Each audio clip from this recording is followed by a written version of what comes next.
Hey guys, from Tron Faznet, and today is a exciting video as I am counting down my 10 favourite movies of year so far. So this is from January to June of this year for the best movies. In the worst movies of this year so far, I did include one movie from July, so technically I'm cheating a bit there, but never mind. But let's get into the best and worst movies of year so far. Coming in at number 10 is A Quiet Place. So I loved A Quiet Place. It had action, it had suspense, horror, great characters, great acting, and it was really on your edge of the seat thriller the whole time. I really liked that movie, and that's why it's in at number 10 of my best movies of the year so far list. Number 9 is Annihilation. Annihilation is it didn't have a big release in England, however it did in America, and basically it got released in America but it didn't in England, so it just got straight put to Netflix. But I absolutely loved Annihilation, from the creatures to the characters. Everything about it was great. I thought it was slow paced at times, but the ending was edge of your seat, and it was very weird and suspenseful, but great at the same time. Coming in at number 8, I might have said 8 before instead of 9, but this one's 8. Coming in at number 8 is Ghost Stories. Ghost Stories is a British film which came out early this year, and I've seen it twice now, and it's quite scary. It's nothing really. Like, no films really scare me that much. Well, some do, yeah. But I absolutely love Ghost Stories. It was suspenseful. I was on the edge of my seat the whole time. I've said that for most of the films on this list so far. But it is true. It was really on edge of your seat. And it had a great ending. And Martin Freeman was great in that film as well.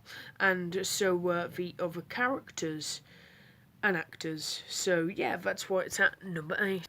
Number 7 is a film which recently came out, and that is Sicario 2 Soldado, or in the Americans, Day of the Soldado. So, as you guys know, I loved this film.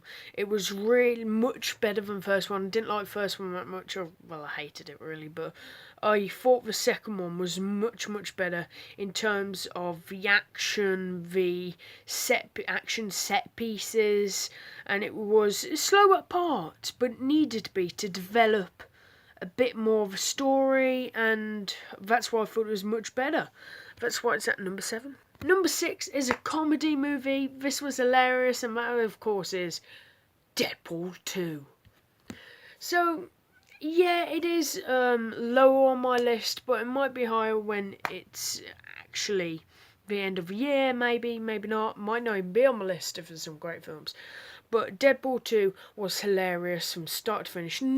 Just a tad off from being as good as the first one, but I still really loved this film. It was hilarious. The violence was gory and it was brilliant. I just loved Deadpool 2. Ryan Reynolds did a great job as Deadpool. I can't wait till Deadpool 3, if they do one. So coming in at number 5 is, now you guys will probably have a go at me for putting this at number 5, which should be at number 1. Number 5 is Avengers Infinity War. So I put the Avengers Infinity War at number 5 because so many better movies. I mean, don't mean like that, because this is a brilliant movie. It really pulls you in, this film does. I loved it. The superheroes were brilliant in this film. All of them come together. Over 70 odd characters or something like that. I'm not really sure. But the directors did a brilliant job of bringing it all together for us to see. And when a director can do that, you know he's a good director or directors. So yeah. But number 5, that's really good because it's halfway there on my list, and might be higher, you never know, on the end of the year list, but I still really love this film. I would say at midnight.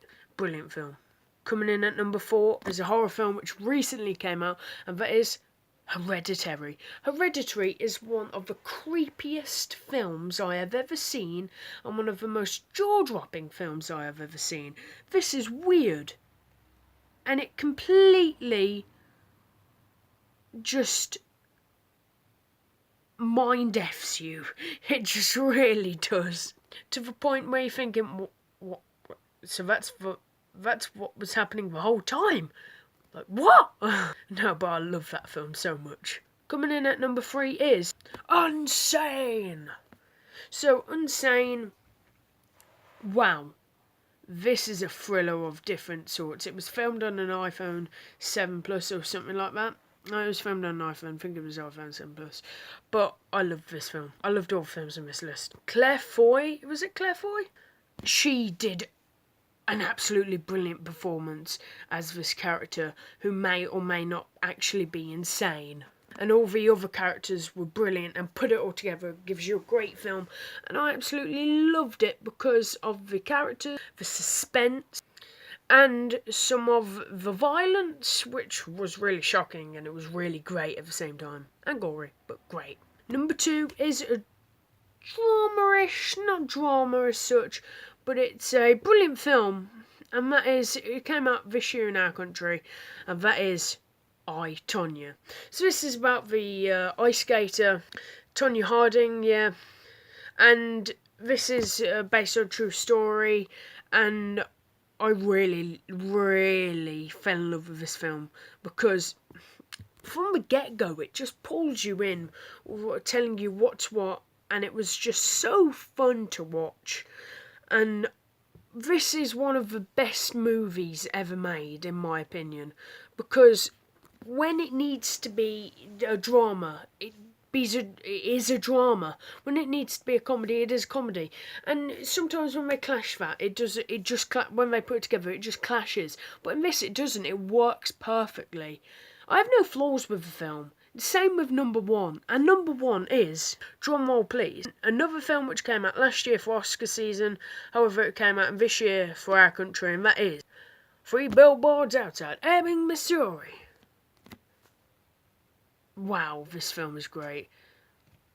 Frances McDormand, one of the best actresses of all time, she gave a jaw-dropping performance as this mother who lost a daughter, and just you really feel the passion of her character, and it's just great how they actually did it. It was directed perfectly, pitch perfect. Oh god, what a terrible film. The third one anyway. But I absolutely fell in love with this film as well.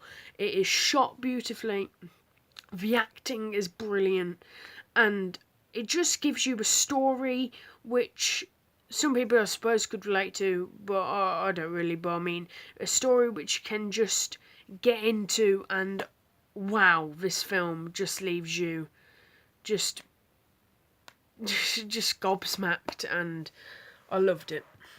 Anyway, that is the end of the video. I said I would do the best and worst, but I'm going to leave the worst for another video which will come out after this one, probably at the same time or a bit after. But thank you so much for watching. Remember, you've been Filmtron. Until next time, bye bye.